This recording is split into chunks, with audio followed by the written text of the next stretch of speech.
ಇತ್ತೀಚೆಗಷ್ಟೇ ಜಾತಿ ಗಣತಿ ಬಹಿರಂಗವಾಯಿತು. ಜಾತಿ ಗಣತಿ ಬಹಿರಂಗದ ಬೆನ್ನಲ್ಲೇ ದಲಿತರ ಜಾತಿ ಗಣತಿ ಯಾಕೆ?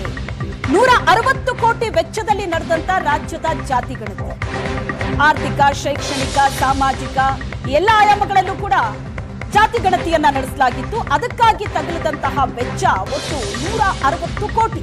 ಹಾಗಾದ್ರೆ 160 ಕೋಟಿ ವೆಚ್ಚದ ಜಾತಿ ಗಣತಿಯಲ್ಲಿ ದಲಿತರ ಗಣತಿ ಆಗಿರ್ಲಿಲ್ವಾ? ಈಗ ಮತ್ತೆ 100 ಕೋಟಿ ವೆಚ್ಚದಲ್ಲಿ ದಲಿತರ ಜಾತಿ ಗಣತಿ ಮಾಡೋದಕ್ಕೆ ಸರ್ಕಾರ ಹೊರಟಿದ್ದು ಯಾಕೆ ಅನ್ನೋ ಪ್ರಶ್ನೆ ಬಂದಿದೆ. ದಲಿತರನ್ನ 182 ಜಾತಿಗಳನ್ನ ಗುರುತಿಸಿದ್ದ ಕಾಂತರಾಜು ಆಯೋಗ ಈಗ ಒಳ ಮೀಸಲಾತಿ ಜಾರಿಗಾಗಿ ಮತ್ತೆ ಪರಿಶಿಷ್ಟ ಜಾತಿಗಳ ಗಣತಿ ನಡೀತಾ ಇದೆ. ಈಗ ನಾಗಮೋಹನ್ ದಾಸ್ ಸಮಿತಿಯಿಂದ ದಲಿತ ಜಾತಿಗಳ ಗಣತಿ ನಡೀತಾ ಇದೆ. ಇವತ್ತಿನಿಂದ ಆರಂಭ ಆಗಿದೆ. ಇಲ್ಲಿ ತನಕ ಪರಿಶಿಷ್ಟ ಜಾತಿಯಲ್ಲಿ 101 ಜಾತಿಗಳನ್ನ ಪಟ್ಟಿ ಮಾಡಲಾಗಿತ್ತು. ಈಗ ಕಾಂತರಾಜು ಆಯೋಗದ ವರದಿಯಲ್ಲಿ 182 ದಲಿತ ಜಾತಿಗಳು ಇದೆ. ಎಡ ಬಲದ ಸ್ಪಷ್ಟತೆ ಪಡೆಯುವ ಉದ್ದೇಶದಿಂದಲೇ ದಲಿತ ಜಾತಿ ಗಣತಿಯನ್ನ ಸರ್ಕಾರ ಮಾಡೋದಕ್ಕೆ ಹೊರಟಿದೆ. ಈ ಬಗ್ಗೆ ಸಿಎಂ ಸಿದ್ದರಾಮಯ್ಯನವರು ಇವತ್ತು ಸುದ್ದಿಗೋಷ್ಠಿಯನ್ನ ನಡೆಸಿ ವಿವರವಾಗಿ ಮಾತಾಡಿದ್ರು. ಜಾತಿ ಗಣತಿ ಬಹಿರಂಗ ಆದ ಬೆನ್ನಲ್ಲೇ ದಲಿತರ ಜಾತಿ ಗಣತಿ ಮಾಡೋದಕ್ಕೆ ಸರ್ಕಾರ ಮುಂದಾಗಿದೆ. ಯಾಕಂದ್ರೆ ಒಳ ಮೀಸಲಾತಿ ಕೊಡಬೇಕು ಅನ್ನೋ ಕಾರಣಕ್ಕೆ 160 ಕೋಟಿ ವೆಚ್ಚದಲ್ಲಿ ಜಾತಿ ಗಣತಿಯನ್ನ ಸರ್ಕಾರ ಈಗಾಗಲೇ ಮಾಡಬಹುದು. ಬಹಳಷ್ಟು ಸಮಯ ತಗೊಂಡು ಒಂದು ದೊಡ್ಡ ಮೊತ್ತದ ಹಣವನ್ನ ಅದಕ್ಕೋಸ್ಕರ ಸುರಿದು ಜಾತಿ ಗಣತಿಯನ್ನ ಮಾಡಲಾಗಿತ್ತು. ಈಗ ಮತ್ತೆ 100 ಕೋಟಿ ವೆಚ್ಚದಲ್ಲಿ ದಲಿತರ ಜಾತಿ ಗಣತಿ ಮಾಡೋದಕ್ಕೆ ಸರ್ಕಾರ ಹೊರಟಿದ್ದು ಯಾಕೆ ಅನ್ನೋ ಪ್ರಶ್ನೆಗೆ ಇದು ಕಾರಣ ಆಗಿದೆ.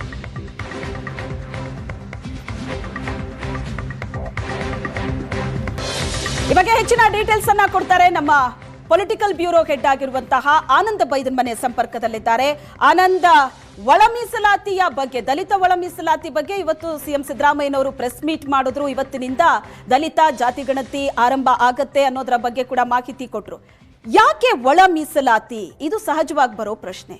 ಮೀಸಲಾತಿ ಲಾಭ ಬಲ ಸಮುದಾಯಕ್ಕೆ ಮಾತ್ರ ಹೋಗ್ತಾ ಇದೆ, ಎಡ ಸಮುದಾಯಕ್ಕೆ ಸಿಗ್ತಾ ಇಲ್ಲ, ಅದೊಂದು ಆರೋಪ ಇತ್ತು. ಈಗ ಸ್ವತಃ ತಾವೇ ಸುದ್ದಿಗೋಷ್ಠಿ ಮಾಡೋದ್ರ ಮೂಲಕ ಸಿಎಂ ಸಿದ್ದರಾಮಯ್ಯನವರು ಯಾವ ರೀತಿಯಾದಂತ ಸಂದೇಶ ಕೊಟ್ಟರು?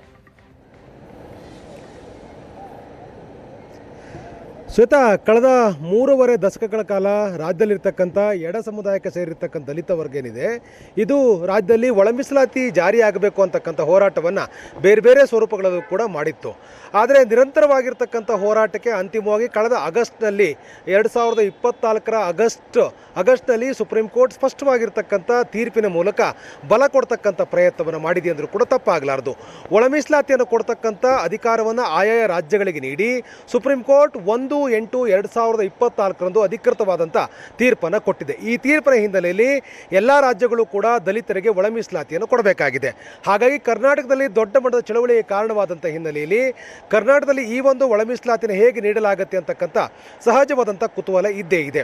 ಕರ್ನಾಟಕದಲ್ಲಿರ್ತಕ್ಕಂಥ ದಲಿತರ ಮೀಸಲಾತಿಯನ್ನು ಬಲವರ್ಗಕ್ಕೆ ಸೇರಿರ್ತಕ್ಕಂಥವರು ಹೆಚ್ಚು ಪಡೆದುಕೊಂಡಿದ್ದಾರೆ, ರಾಜಕೀಯವಾದ ಅಧಿಕಾರವನ್ನು ಪಡೆದುಕೊಂಡಿದ್ದಾರೆ. ಅಧಿಕಾರ ಅಂದರೆ ಕಾರ್ಯಾಂಗದಲ್ಲೂ ಕೂಡ ಅವ್ರದ್ದೇ ಆಗಿರ್ತಕ್ಕಂಥ ಪ್ರಾಬಲ್ಯ ಇದೆ, ಸಾಮಾಜಿಕ ವ್ಯವಸ್ಥೆ ಒಳಗೂ ಕೂಡ ಅವ್ರದ್ದೇ ಆಗಿರ್ತಕ್ಕಂಥ ಪ್ರಾಬಲ್ಯ ಇರುವಂಥ ಕಾರಣಕ್ಕಾಗಿ ಎಡವರ್ಗಕ್ಕೆ ಸೇರಿರ್ತಕ್ಕಂಥವ್ರಿಗೆ ಅವಕಾಶ ಆಗಬೇಕು ಅಂತಕ್ಕಂಥ ಏನು ಕೂಗಿತ್ತು, ಆ ಕೂಗಿಗೆ ಪೂರಕವಾಗಿರ್ತಕ್ಕಂಥ ತೀರ್ಪು ಹೊರಬಂದಂಥ ಕಾರಣಕ್ಕಾಗಿ ಕರ್ನಾಟಕದಲ್ಲಿ ಈಗ ಒಂದು ತೀರ್ಪು ಹೇಗೆ ಜಾರಿಯಾಗುತ್ತೆ ಅಂತಕ್ಕಂಥ ಸಹಜವಾದ ಕುತೂಹಲಕ್ಕೆ ಸರ್ಕಾರ ಇತಿಶ್ರೀ ಹಾಡ್ತಕ್ಕಂಥ ಕೆಲಸವನ್ನು ಮಾಡಿದೆ. ಕರ್ನಾಟಕದಲ್ಲಿ ಒಳ ಮೀಸಲಾತಿಯನ್ನು ಕೊಡಲಿಕ್ಕೆ ಬದ್ಧ ಅಂತಕ್ಕಂಥ ಸ್ಪಷ್ಟವಾದ ಸಂದೇಶವನ್ನು ಕರ್ನಾಟಕ ರಾಜ್ಯ ಸರ್ಕಾರ ನೀಡಿದೆ.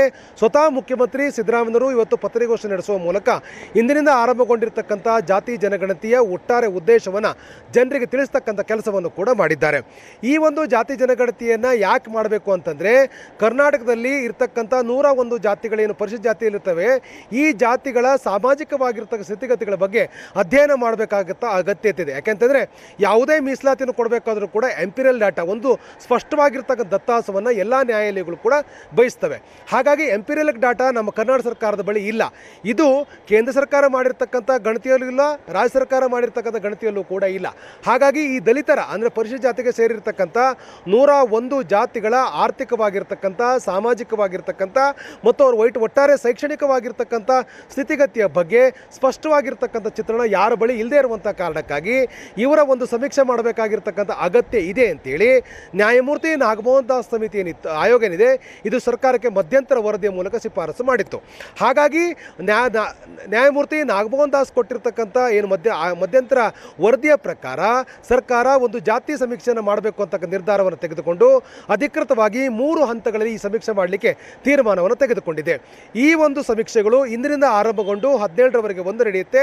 ಪ್ರತಿ ಮನೆಗೆ ಹೋಗಿ ದಾಖಲೆಯನ್ನು ಸಂಗ್ರಹ ಮಾಡತಕ್ಕಂಥದ್ದು. ನಂತರದಲ್ಲಿ 19ರಿಂದ 21ರವರೆಗೆ ನಡೀತಕ್ಕಂಥ ಒಂದು ವಿಶೇಷವಾಗಿರ್ತಕ್ಕಂಥ ಶಿಬಿರಗಳ ಮೂಲಕ ಮಾಹಿತಿಯನ್ನು ಪಡಿತಕ್ಕಂಥದ್ದು. ಇನ್ನು ಆನ್ಲೈನ್ ಮೂಲಕ ಕೂಡ ಮಾಹಿತಿಯನ್ನು ಪಡ್ಕೊಳ್ತಕ್ಕಂಥ ವ್ಯವಸ್ಥೆಯನ್ನು ಕಲ್ಪಿಸಲಾಗಿದೆ.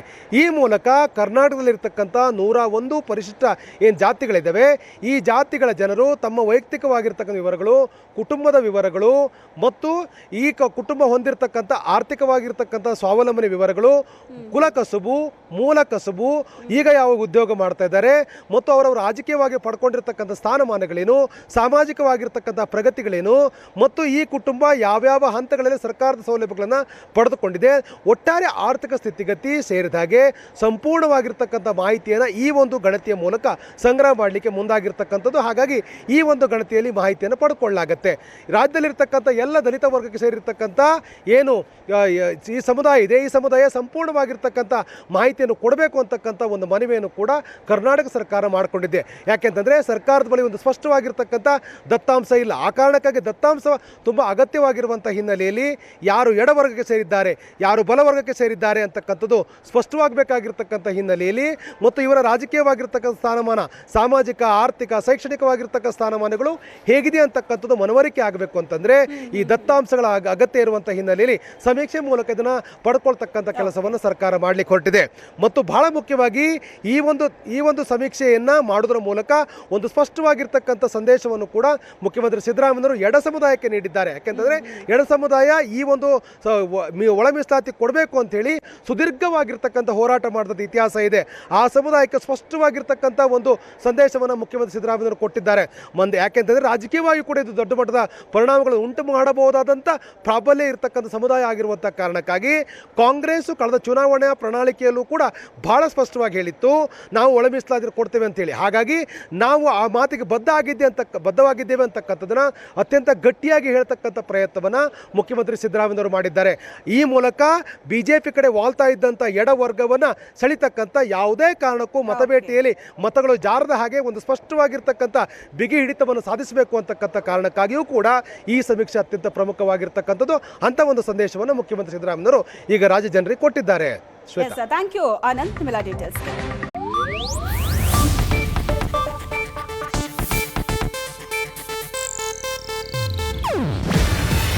ಇದು ಏಷ್ಯಾನೆಟ್ ನ್ಯೂಸ್ ನೆಟ್ವರ್ಕ್ ಪ್ರಸ್ತುತಿ. ನೀವು ನೋಡ್ತಿದ್ದೀರಾ ಏಷ್ಯಾನೆಟ್ ಸುವರ್ಣ ನ್ಯೂಸ್.